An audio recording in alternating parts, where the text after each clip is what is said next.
Sebagai negara kepulauan terbesar di dunia, TNI Angkatan Laut Indonesia punya peran besar menjaga kedaulatan NKRI.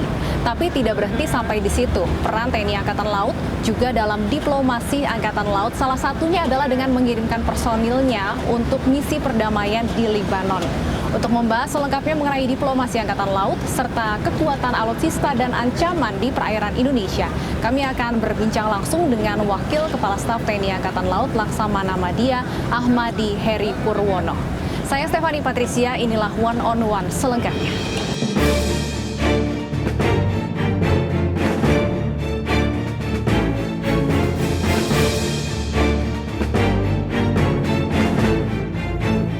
Saya sudah bersama dengan Wakil Kepala Staf TNI Angkatan Laut Laksamana Madya Ahmadi Heri Purwono. Halo Pak Heri, apa kabar? Salam prokes kali ya Pak ya. Oke, Pak Heri, baru saja kita saksikan tadi ya ada pelepasan prajurit TNI yang akan berangkat dalam misi perdamaian ke Libanon. Sebenarnya seperti apa sih keterlibatan dari TNI Angkatan Laut sendiri dalam misi perdamaian ini, Pak Heri? Oke, terima kasih Mbak. Jadi tadi upacaranya adalah upacara pengecekan kesiapan. Pengecekan kesiapan ya. Tadi diyakinkan semua prajurit siap, kapalnya siap. Rencana besok akan dilepas oleh Panglima TNI langsung rencana besok sore untuk menuju ke daerah operasi. Ini adalah merupakan satuan tugas Maritime Task Force yang ke-28N. Ini merupakan misi diplomasi kita. Kita ingin menunjukkan kepada dunia bahwa kita mampu untuk melaksanakan tugas penjaga perdamaian. Seperti kita pahami bersama bahwa ikut serta dalam usaha perdamaian dunia adalah merupakan tujuan dari bangsa kita yang tercantum di dalam pembukaan Undang-Undang Dasar 45. Ini adalah pelaksanaannya. Di samping itu juga tugas pokok TNI Angkatan Laut diantara adalah melaksanakan diplomasi sesuai dengan diplomasi negara. Ini kita melaksanakan ke sana, mengirimkan KRI Van Kesepo untuk bertugas di Libanon. Tugasnya adalah melaksanakan penyekatan ataupun menjaga perdamaian di daerah konflik di Libanon. Demikian, Mas. Baik, jadi ternyata tugas diplomasi ini memang sudah tercantum ya Pak ya dalam tugas pokok salah satunya dari TNI Angkatan Laut.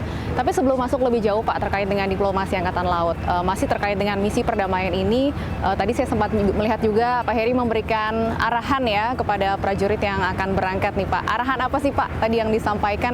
Agak tegas sepertinya tadi soalnya. Ya betul Pak, jadi sebagai pemimpin saya mewakili Pak Kasal, tentunya saya juga meyakinkan bahwa anak buah saya siap untuk melaksanakan tugas. Saya tekankan lagi, saya cek satu persatu apa tugas kalian di dalam misi ini. Saya betulkan kalau memang mereka belum paham dan sebagainya. Saya juga mengecek yang paling penting adalah mereka paham haknya juga. Sebagai seorang prajurit bertugas di luar negeri ini, di samping melaksanakan misi, melaksanakan tugas juga ada reward berupa ya insentif ya yang lumayan, yang saya kira sangat berpengaruh untuk kehidupan prajurit di Indonesia. Oke. Ya. Ada berapa orang Pak prajurit TNI AL yang akan diberangkatkan? 119 orang. 119 ya, itu mereka orang. terdiri dari 103 awak kapal itu sendiri, kru KRI Van Kesepo, kemudian juga di situ ada penerbang heli, ada dokternya, ada tim pasukan khususnya, ada tim hukum laut internasional, ada juga tim untuk anti teror dan sebagainya. Lengkap sekali ya Pak ya? Ini akan bertugas berapa lama Pak? Rencananya 12 bulan. 12 bulan, 1 tahun ini ya Pak ya? Cukup panjang juga ternyata. Kalau tidak ada perubahan. Kalau ada perubahan seperti kemarin Airsim sempat ditambah 4 bulan. 16 bulan dia di sana. Nantinya mereka ini tugasnya apa saja Pak? Lebih rincinya lagi. Tugasnya mereka menjaga, menyekat ya kalau ada kapal-kapal yang tidak jelas yang memasuki daerah konflik. Jadi di sana ada perairan Libanon dan perairan Israel. Nah itu sering mereka saling masuk ke wilayah masing-masing. Nah ini kita jaga sehingga tidak terjadi hal yang tidak diinginkan dari kedua belah pihak negara.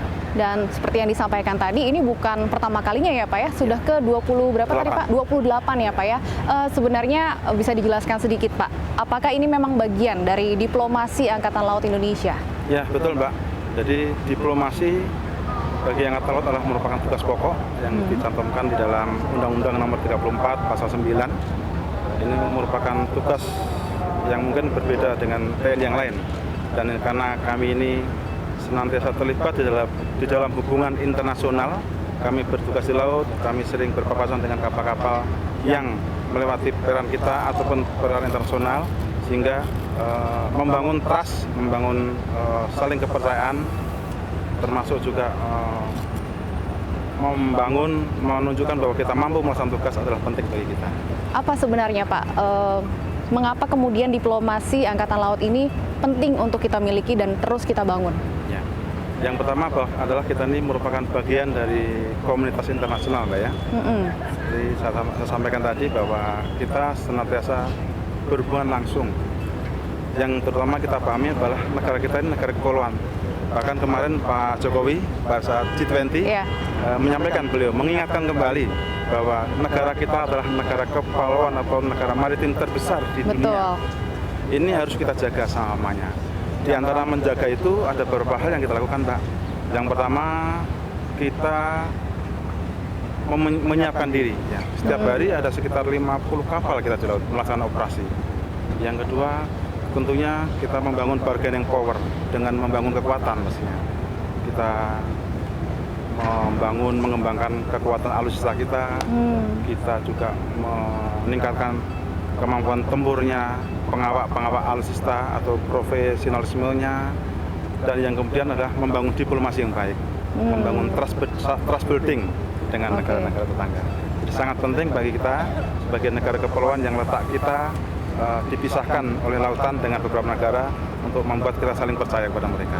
Ya, selain mengirimkan misi perdamaian, kemudian apa saja Pak yang dilakukan untuk membangun diplomasi Angkatan Laut ini? Banyak sekali Mbak program yang kita kerjakan, diantaranya mulai dari Taruna kita sudah diajari, sehingga Taruna tingkat 3 itu melaksanakan kegiatan latihan KJK atau Kartika Jalakrida. Tahun ini mereka mengunjungi Singapura, Malaysia, kemudian ke Australia di sekitar tetangga. Di beberapa tahun yang lalu bahkan ada yang sempat mengelilingi dunia, mulai dari Amerika dan seterusnya. Kebetulan angkatan saya yang paling dekat, saya dulu ke Papua Nugini, Pak. Dari semua angkatan Taruna Akademi Angkatan Laut pasti pernah melaksanakan kegiatan berpraktek pelayaran ke luar negeri. Paling dekatnya di Papua Nugini ya Pak ya? Papua Nugini, mungkin ke Singapura, ya nasib-nasiban ya, rating masing-masing, angkatan masing-masing. Ya. Itu apa saja yang dilakukan Pak dalam kunjungan-kunjungan ke negara-negara tersebut? Di dalam intinya memang kita berlatih sesuai dengan kemampuan kita masing-masing. Kalau saya kors pelaut, berlatih menentukan posisi, korps teknik, berlatih menjalankan mesin kapal dan lain sebagainya. Tetapi di negara-negara tetangga kita pasti akan melakukan berbagai macam kegiatan, diantaranya kirap kota, mengenalkan budaya Indonesia. Termasuk juga lain. Ya, mengenalkan budaya Indonesia pun juga termasuk juga ya dalam tugas. Ini juga membuat tim tari-tarian juga ini. Menarik sekali. Saya lihat kemarin rampak gendang ada, tari apa yang dari Padang itu ada, ya macam-macam. Itu kesempatan bagi kita juga kalau mau ke luar negeri mesti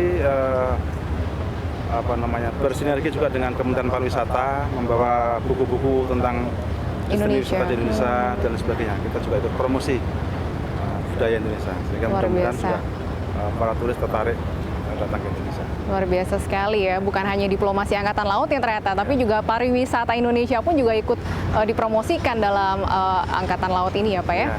Kalau untuk latihan-latihan gabungan, seperti itu juga sering dilakukan Pak dari Angkatan Laut? Sangat sering Pak, sangat sering sekali ya. Kita baru saja selesai melaksanakan latihan dengan Australia di Pulau Bangka Belitung. Kita melaksanakan kegiatan muibah di luar negeri.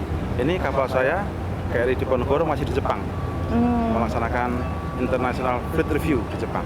Apa itu Pak? Pameran bendera lah, pameran kapal-kapal perang di sana. Beberapa waktu yang lalu juga KRI Gusti Ngurah Rai berlayar ke Hawaii, melaksanakan latihan dengan negara-negara di Amerika sana. Dan alhamdulillah dalam pelaksanaan tugas mereka selalu bisa tampil untuk menunjukkan eksistensinya TNI Angkatan Laut di mata dunia. Artinya saat ini bisa dikatakan seperti apa nih Pak, eksistensi Angkatan Laut di mata dunia internasional, Pak Heri melihatnya seperti apa? Kalau saya lihat kita cukup bangga ya Mbak ya, bahwa negara-negara tentunya melihat kita dari bagaimana kita membangun kekuatan juga. Jadi semakin kita kuat, semakin kita dihargai oleh negara lain. Pastinya kan begitu Mbak ya. Dan saat ini juga mereka sangat menghargai.